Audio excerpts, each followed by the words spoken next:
Good afternoon sa ating lahat. So, yung message ni Direk, nakaka-touch tayo yung message niya kasi dati pangarap niya talaga na mag-direct. So, siguro 50 years ago, kilala ko si Dante Balboa. So, nabigyan ko siya ng break. So, isang karangalan na makapagbigay tayo ng karangalan sa isang tao na nangarap. So, with this, happy din ako na na-produce ko itong movie na to. This is my fourth movie. So dito ako napaiyak.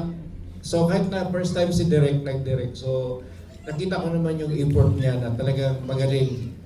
So sana supportahan niyo ito kasi this is a inspiring story, sa family story to. Then tangkilikin natin yung pelikulang Pilipino.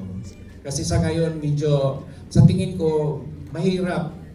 Kami ng mga producer, willing kami mag-produce pero mahirap babalik yung ROI. So sana tulungan nyo kami para maiahaw natin yung industriya ng Pilipino, pelikulang Pilipino.